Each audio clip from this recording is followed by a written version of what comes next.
Hello, everyone, and welcome to another wonderful day of kinetics. So today we're going to be talking about reactions that are a little bit more complicated than the systems that we've addressed before, just to give a little bit more practice and idea of how we can apply our basic kinetic principles, specifically the steady state approximation, to more complicated systems.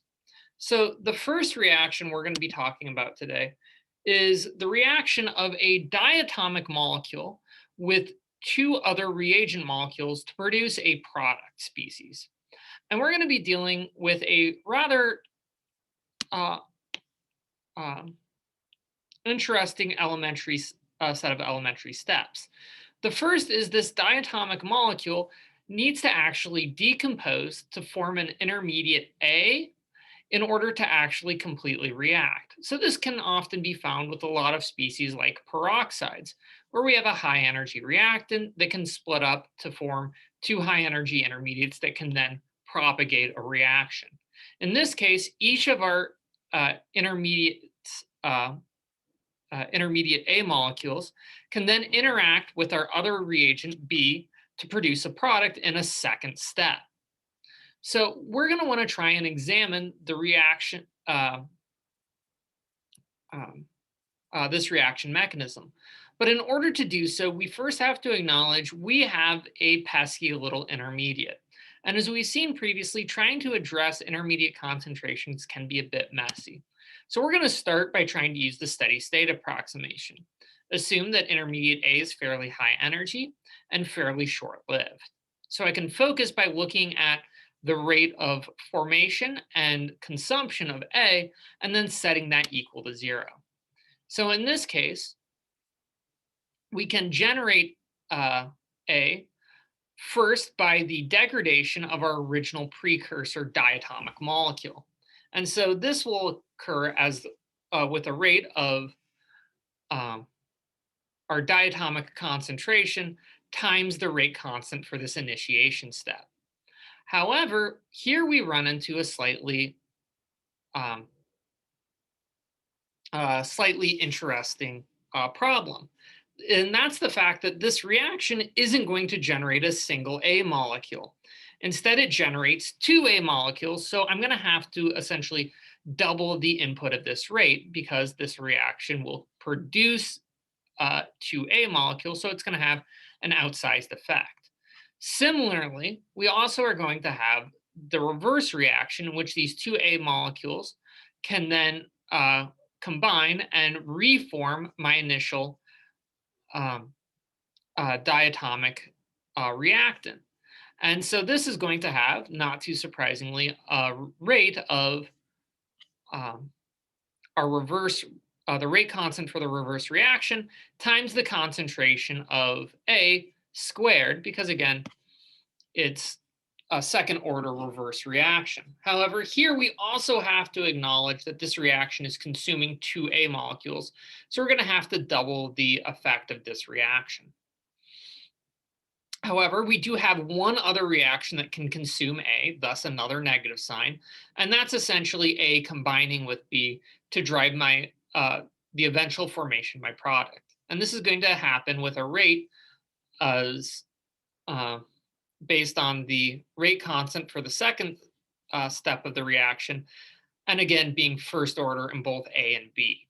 So this is a little bit kind of an interesting system, but one of the reasons I want to really bring it up is to focus in on what do we do when we have a reaction that either generates two or more or consumes two or more of an intermediate. And that's where these coefficients can start to play a role.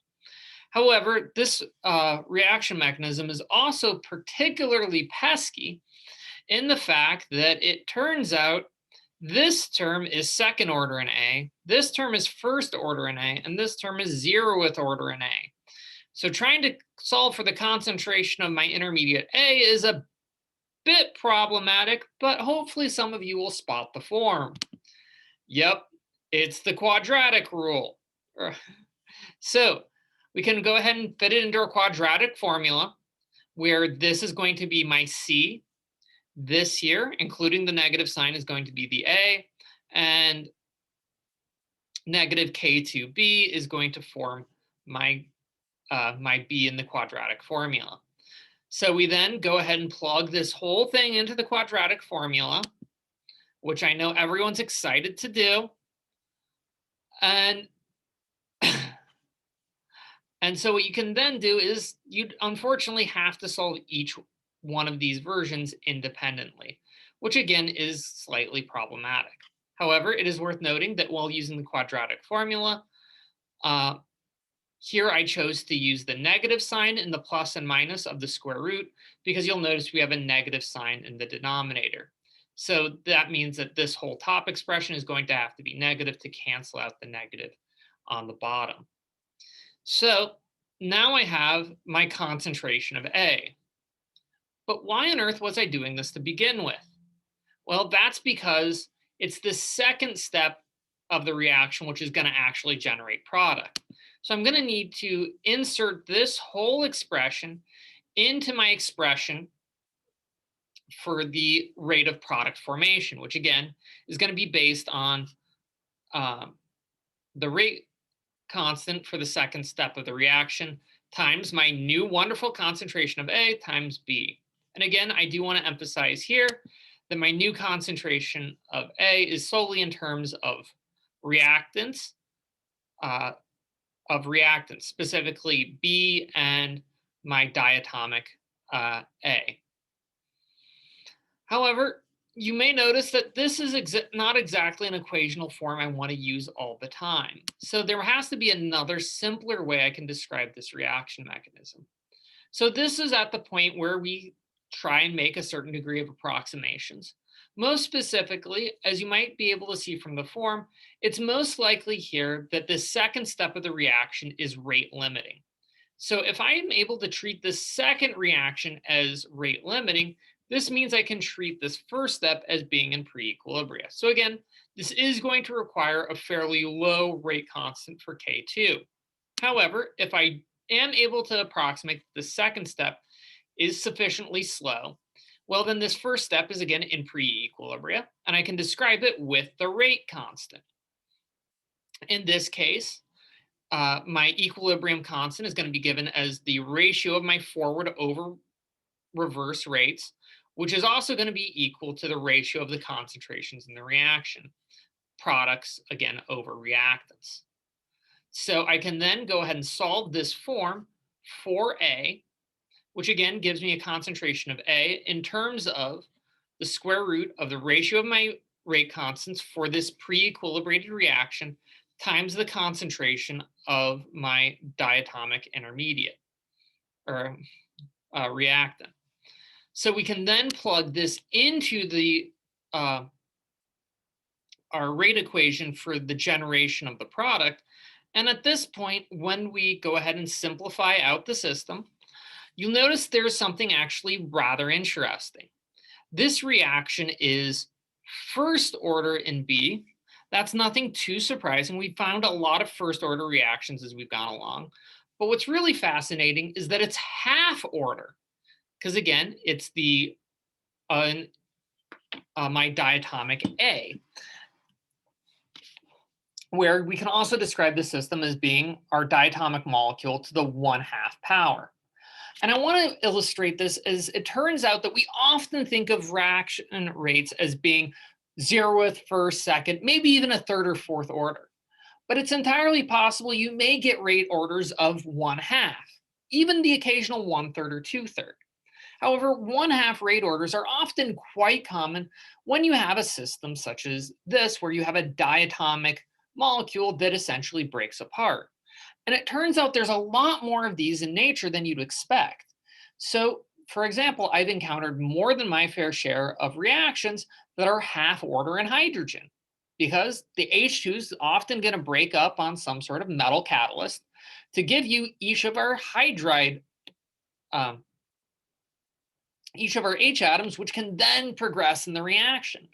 You'll occasionally see very similar behavior with things like O2, which is all over reaction systems, especially in oxidation.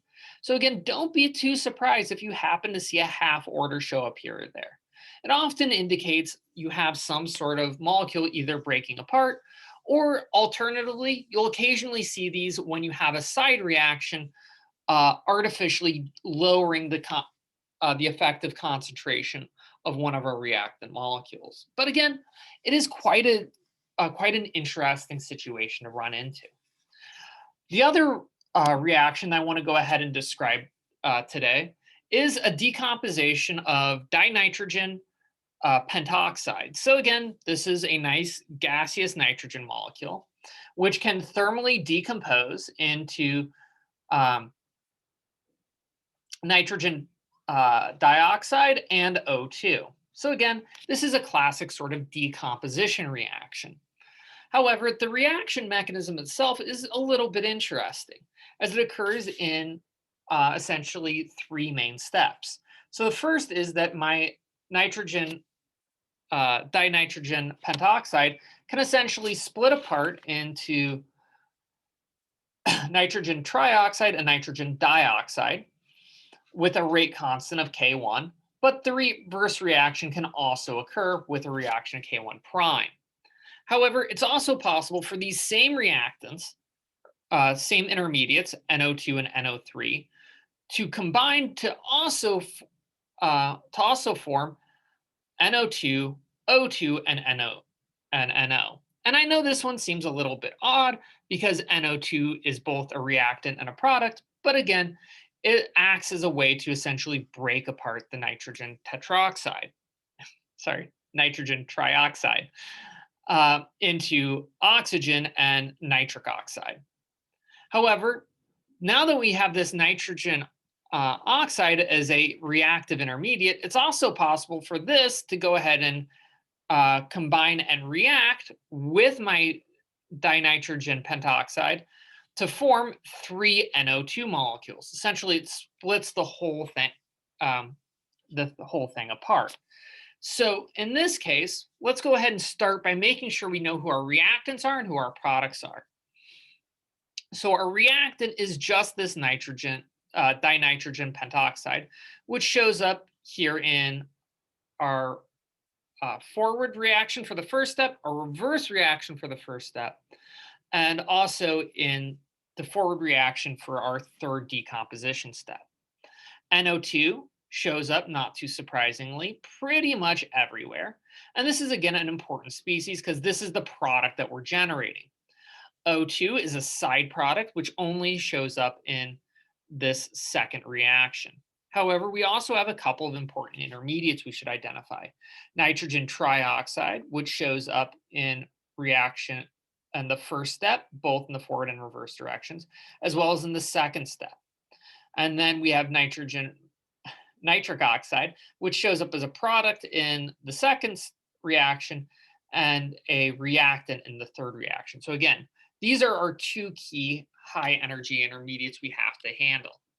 So let's go ahead and try and figure out how we can describe the rate law for the decomposition of our dinitrogen pentoxide. So again, we have to first identify which reactions are producing and which ones are consuming. So we have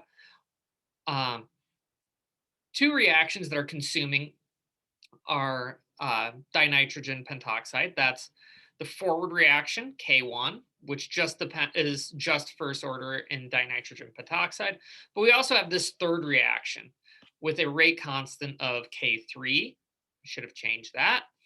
And is first order in nitrogen pentoxide and first order in nitric oxide. And then it's essentially produced in the reverse reaction of our first step with a reaction with a rate constant of K1 prime, and is again first order in nitrogen dioxide and nitrogen trioxide. However, this doesn't yet a rate law make, as it's dependent upon the concentration of two major intermediates that I have to substitute out, namely nitric oxide and nitrogen trioxide. So let's go ahead and start by trying to solve for the concentration of nitric oxide. So this is again formed in the forward step of reaction 2 and is consumed in the forward step of reaction 3, with again the related dependence upon nitrogen dioxide and trioxide for the second step, and on just the reactant dinitrogen pentoxide for the third step. But we can also make use of the um, um, of steady state to set this whole rate equal to 0, and assuming that we've reached, after an initial induction period, steady state nitric oxide.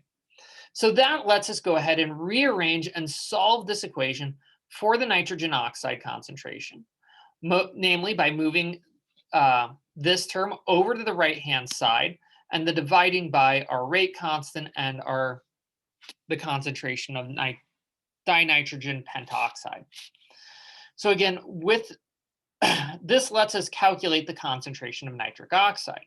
Unfortunately, we still have a leftover dependence on the concentration of nitrogen trioxide, which again is still an intermediate. So I have to also solve for the concentration of nitrogen trioxide, which we can again solve using the steady state approximation by looking at how we can form and consume nitrogen trioxide. So we can produce nitrogen trioxide from, again, the forward reaction of our first step, but the reverse reaction, as well as reaction 2, can also consume this nitrogen trioxide. Again, these two consumption reactions being first order and nitrogen trioxide, but and both being also first order and nitrogen dioxide, though with different rate constants of K1 prime and K2 respectively.